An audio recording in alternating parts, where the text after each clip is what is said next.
Hello friends, आपका स्वागत है हमारे चैनल इन्फो गवर्नमेंट जॉब्स पर। तो दोस्तों, यहाँ पर नेवी ट्रेडमैन का फर्स्ट शिफ्ट का एग्जाम 20 मार्च का कंप्लीट हो चुका है। पेपर का एनालाइज मैं आपको दूंगा। काफ़ी क्वेश्चंस दोस्तों आए हैं। जीके के तो लगभग लगभग क्वेश्चन दोस्तों मेरे पास आ चुके हैं, तो वो मैं आपको बताने वाला हूँ। और मैथ्स और रीजनिंग में भी हम किस टॉपिक से कितने क्वेश्चंस आए, ये चीज़ भी हम बताएंगे इस वीडियो में। और दोस्तों, आंसर्स भी मैं दूंगा आपको, और आपको बता दूं कि आंसर्स आप प्लीज़, अगर आपको कोई डाउट है तो आप चेक कर लीजिएगा और कमेंट कर दीजिएगा, क्योंकि मुझे कंफर्म भी नहीं है ज़्यादा कुछ। अगर एक दो क्वेश्चन आंसर गलत भी हो सकता है। और दोस्तों, पीडीएफ में भी आप जल्दी मैं आपको फोटो के तौर पर भी मैं प्रोवाइड कराऊंगा। मेरे टेलीग्राम चैनल है इन्फो गवर्नमेंट जॉब के नाम से, वहाँ पर आप ज्वाइन हो जाइएगा। जल्दी मैं वहाँ पर डाल दूंगा। अब दोस्तों, आगे जिनका एग्जाम है उनके लिए बहुत बड़ी अपडेट है, क्योंकि एक दोस्तों समस्याएं भी सामने आ रही हैं कुछ, तो वो भी डिस्कस करना जरूरी है पहले। तो चैनल को सब्सक्राइब, बेल आइकन को जरूर कर लीजिएगा। तो दोस्तों, समस्याएं ये हैं कि मैंने आपको बताया था कि एडमिट कार्ड के अंदर कहीं भी ये चीज़ मेंशन नहीं की गई है कि आप कलर लेके जाते हो या फिर ब्लैक एंड वाइट लेके जाते हो। तो अब दोस्तों, यहाँ पर कुछ सेंटर में, सभी में नहीं है, कुछ एक तो सेंटर में प्रॉब्लम क्रिएट हो रही है कि एडमिट कार्ड रंगीन लेके आओ वरना एग्जाम नहीं देने देंगे। ऐसा नहीं है, एग्जाम तो देने देंगे वो, क्योंकि उनसे पूछो कि कहाँ पर इंस्ट्रक्शन लिखा गया है ये चीज़।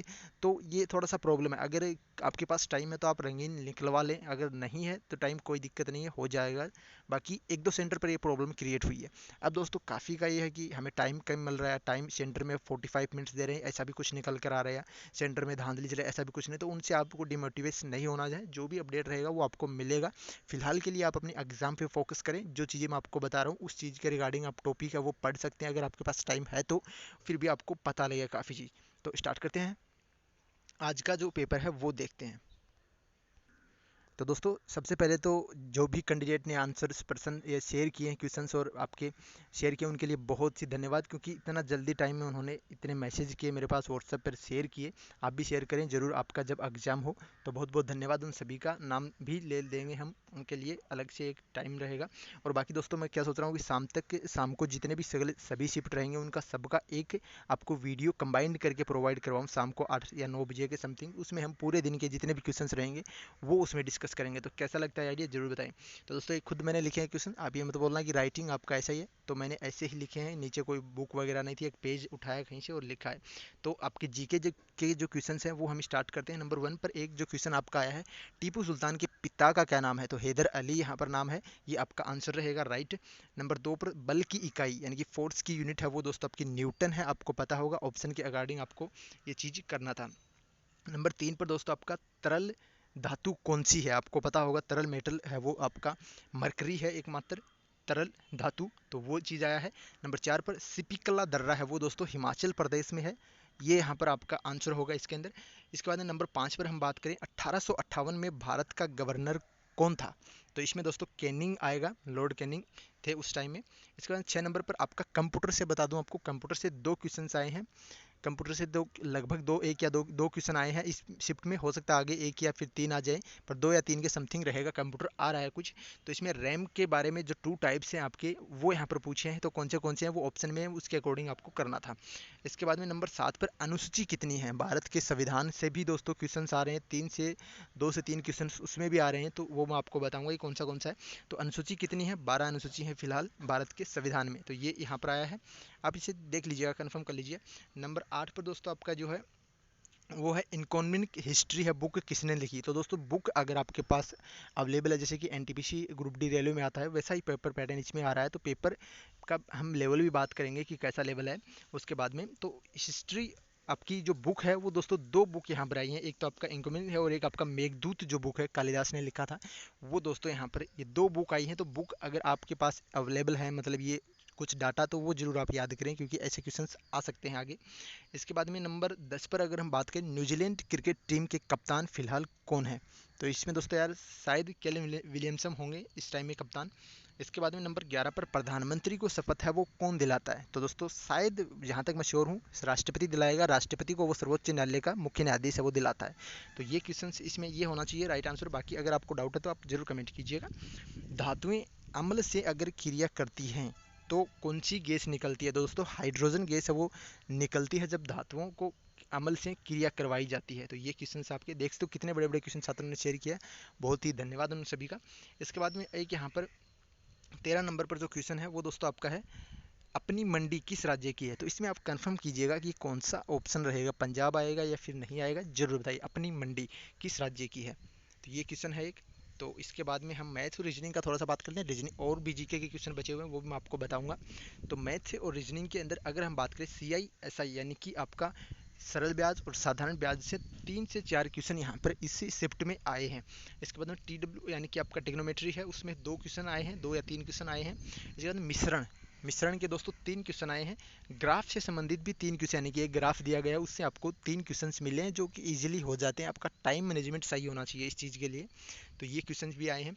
इसके बाद में आपका नंबर सीरीज है, उसमें से तीन क्वेश्चन आए हैं। पजल जो होती है, पजल आपको पता होगा रीजनिंग के अंदर, उसमें 3 क्वेश्चन आए। और दोस्तों रीजनिंग के अंदर कथन निष्कर्ष जो चीज़ है उसमें से काफ़ी क्वेश्चंस बता रहे हैं छात्र। कथन निष्कर्ष मतलब आपको कोई कथन दिया जाता है, उसके निष्कर्ष दिए जाते हैं, उसमें आपको सेलेक्ट करना होता है, उसमें से 8-10 क्वेश्चन बता रहा है एक छात्र मेरे को, तो वो चीज़ भी यहाँ पर इंपॉर्टेंट है। पर मैथ्स और रीजनिंग ईजी है। इसके बाद में हम बात करें आपका पजल में 3 क्वेश्चन, परसेंटेज में 2 या 3 क्वेश्चन यहाँ पर हर शिफ्ट में आ रहे हैं। क्योंकि मैं आपको क्यों बता रहा हूँ 2 या 3, क्योंकि काफ़ी छात्रों का रहता है कि 2 आए हैं, काफ़ी बोलते हैं 3 आए हैं, तो ये अलग अलग सेलेक्टेड हो जाता है, पर 2 या 3 आपके आ रहे हैं। लाभ हानि में 2 या 3 इजी लाभ हानि के क्वेश्चन आए। लाभ हानि के क्वेश्चन है वो प्रॉफिट लॉस के। अब दोस्तों जो पढ़ाई करता है उसके लिए इजी है, जो नहीं पढ़ाई करता उसके लिए हार्ड होंगे। औसत से रिगार्डिंग 2 क्वेश्चन आए हैं, और आपका नॉन वर्बल रीजनिंग है उसमें से 10 से 11 क्वेश्चन यहाँ पर देखे गए हैं। इसके बाद में एडवांस के अंदर यहाँ पर 2 या 3 क्वेश्चन यहाँ पर एडवांस के अंदर आए हैं। इसके अंदर हाइट एंड डिस्टेंस के अंदर एक क्वेश्चन, और एक आपका क्यूब का संपूर्ण पृष्ठ क्षेत्रफल पूछा गया है, क्यूब का यानी कि घन का। इसके बाद में समबाहु त्रिभुज का क्षेत्रफल पूछा गया है एक, तो लगभग 3 क्वेश्चन इसमें आपके आए हैं। कोडिंग डिकोडिंग से 4 से 5 क्वेश्चन है, दर्पण से 1 क्वेश्चन आया। तो ये दोस्तों यहाँ पर ये चीज़ शेयर की है मैथ और रीजनिंग के रिगार्डिंग। इसमें भी आपके लगभग क्वेश्चन कवर हो रहे हैं। तो जो टॉपिक से आ रहे हैं उस टॉपिक आप दोबारा से एक बार रिवीजन कर सकते हो जिनके पास टाइम है। मुंबई वालों के पास तो बहुत टाइम है, तो वो तो आराम से इसे पढ़ें। इसके बाद में यहाँ पर अगला जो आपका 15 नंबर का जीके के अंदर जो क्वेश्चन मैं बता रहा था, आपका एक सूचकांक से क्वेश्चन था कुछ करके, रियलाइजिंग द फ्यूचर या फिर गरीबी से संबंधित कुछ सूचकांक इन्होंने पूछा है इंडिया का कि कितने नंबर पर है कुछ, तो ऐसा एक कंफर्म नहीं हो पाया। पर इसका क्वेश्चन मतलब करंट का क्वेश्चन था। करंट का लगभग 3 से 4 क्वेश्चन दोस्तों आ रहे हैं हर शिफ्ट में, तो ये आपको ध्यान रखना है। मिट्टी की परत, ये एक क्वेश्चन था इसके रिगार्डिंग। मिट्टी की परत मैंने साइंस है इसमें, और संक्रामक जीव प्रजाति इसमें भी साइंस के आपके 6 से 7 क्वेश्चन दोस्तों आए हैं। इसके बाद में 18 आपका पहला घरेलू विमान कौन सा है, ये यहाँ पर क्वेश्चन पूछा गया है। तो दोस्तों पहला घरेलू विमान, इससे एक क्वेश्चन आया है। इसके बाद कंप्यूटर के यहाँ पर 2 क्वेश्चन मैंने आपको बता दिए, लगभग 2 क्वेश्चन आ रहे हैं। और कबड्डी भारत की जो टीम है कबड्डी की, उसका कप्तान कौन है 2019 के अंदर, ये क्वेश्चन यहाँ पर करंट से, यानी कि टोटल आपकी बात करें हम फरवरी से पहले पहले का करंट आपको पढ़ना है पूरे पेपर का। अगर हम एनालिसिस की बात करेंगे अभी, तो एक बार इंग्लिश का बता दूँ, सिम्टम और आपके इसमें एनाटॉमी में 5 क्वेश्चन आए हैं। यहाँ पर इंग्लिश के ज़्यादा कुछ नहीं आ पाए, शाम को हम पूरा डिस्कस करेंगे तब मैं आपको बताऊंगा। तो फिलहाल हम पेपर की शिफ्ट फर्स्ट का अगर एनालाइज करें कि कितना यहाँ पर कट ऑफ इसके अनुसार जाता है, तो दोस्तों आपको बता दूं कि पेपर जो अगर स्टडी करता था उसके लिए बहुत ईजी था, अगर जो थोड़ा नॉर्मल स्टडी करता था उसके लिए मॉडरेट था, और जिन्होंने स्टडी नहीं की उनके लिए हार्ड ही रहेगा पेपर। तो यहाँ पर ये पेपर का लेवल है। इसके बाद में आपका मैथ रीजनिंग ईजी है, जो तैयारी करता है वो आसानी से निकाल लेगा। जीके भी ज़्यादा हार्ड नहीं है दोस्तों। इंग्लिश अगर किसी ने पढ़ा है तो उसका श्योर सिलेक्शन इसके अंदर हो जाएगा, मैं आपको बता रहा हूँ। इंग्लिश अगर किसी ने पढ़ा है, मैथ रीजनिंग थोड़ा आता है उसको, तो उसका सिलेक्शन इसमें आसानी से हो सकता है। ज़्यादा कट ऑफ नहीं जाएगी फर्स्ट शिफ्ट के अकॉर्डिंग, क्योंकि काफ़ी छात्र सिर्फ कोई 74 करके आया, कोई 67 करके आया, कोई 80 करके आया, 80 90, मतलब 100 क्वेश्चन तो बहुत ही कम छात्र करके आए हैं अभी तक जितने मैंने देखे हैं। बाकी हम पूरा डिस्कस बाद में बातें करेंगे सारी, पर फिलहाल के लिए आपको बता दूँ मैं यही कि कट ऑफ को दिमाग से निकाल दें आप अपना बेस्ट दें पेपर के अंदर, और पेपर इजी लेवल का रहा। जो मैंने आपको टॉपिक्स बताए हैं मैथ रीजनिंग में, वो आप, अगर आपका कमज़ोर है मैथ रीजनिंग तो वो टॉपिक आप पढ़ें।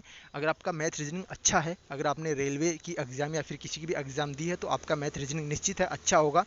तो आपको मैथ रीजनिंग को तो छूने की भी ज़रूरत नहीं है, वो आसानी से निकल जाएगा। अब यहाँ पर दोस्तों आपको ज़रूरत क्या है कि आपको करंट है वो फरवरी से पहले पहले का पढ़ना है, यानी कि फरवरी से पहले का इजी लेवल का जो रहता है, यानी कि 2018-19 का जो फरवरी का पहले पहले का है वो आपको पढ़ना है। 18-19-20 का जो मोस्ट क्वेश्चन रहते हैं, तो वो आप आसानी से, मतलब 4 में से 2 क्वेश्चन तो आसानी से निकल ही जाएंगे। और बाकी आपका जीके के जो टॉपिक्स मैंने आपको बताए हैं वो आपको डिस्कस कर लेने हैं। जिनका मैथ रीजनिंग अच्छा है उनके लिए दोस्तों यहाँ पे ये चीज़ है। और जिनका इंग्लिश वीक है तो इंग्लिश का मैं टॉपिक शाम तक आपको प्रोवाइड करा दूंगा, किस किस टॉपिक से कैसे कैसे क्वेश्चन आ रहे हैं। तो उसके लिए चैनल को सब्सक्राइब, वीडियो को शेयर कीजिए। धन्यवाद। जय हिंद, जय भारत।